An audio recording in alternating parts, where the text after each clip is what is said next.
Moi, je viens du graffiti. À la base, j'ai commencé par le tag, les petits tags sur métro, etc., etc. Donc pour certains, il y a prescription, pour d'autres, un petit peu moins. Donc on va parler plus du côté légal que du côté subversif. Et après, voilà, au fil du temps, on est venu aussi à la peinture murale légale. Ouais, à la base, je suis graffeur. Donc mon job, c'était de peindre sur des murs.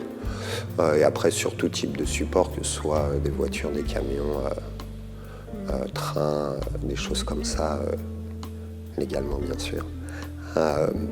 Voilà. On vient du graffiti, donc on a l'habitude de peindre sur tout type de support et je trouve qu'il est sympa aujourd'hui d'ouvrir un petit peu à des supports qu'on a moins l'habitude de voir en galerie, que ce soit des capots de voiture. Alors dans le milieu de l'art urbain, c'est assez classique, hein. Donc on en trouve déjà pas mal, mais c'est vrai que j'aime bien peindre sur des capots de voiture, des skates, des surfs.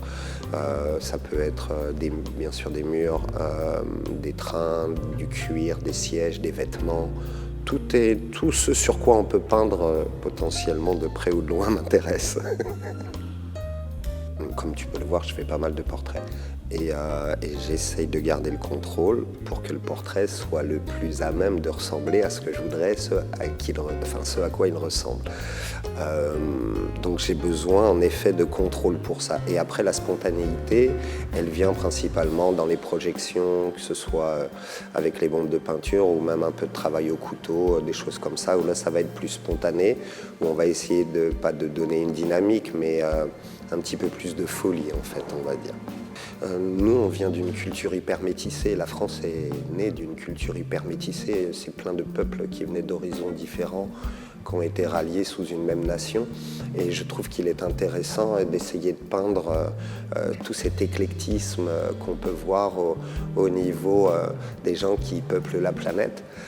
Chacun a sa beauté en fonction des peaux plus ou moins mates, des couleurs de cheveux, des formes de cheveux. Je trouve ça super sympa. Et souvent, tu vois, chez les hommes, je fais souvent des portraits d'hommes connus. Parce que souvent c'est ce qui parle le plus à mes clients, entre guillemets.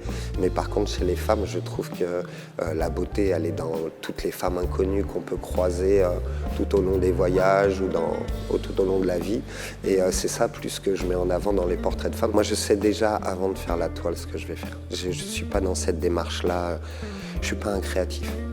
C'est-à-dire que, c'est ce que je dis à tout le monde quand j'explique ça, tu me donnes un fil de fer, tu reviens une heure après, il y a le même fil de fer au même endroit, il n'aura pas bougé. Je ne vais pas te faire une forme, un machin, un bidule. J'ai besoin de structurer en fait. Avant de faire la toile, je sais ce que je veux faire dessus. Je sais pas. J'ai une idée du résultat final, je ne l'ai pas complètement en tête, mais le sujet principal, je l'ai.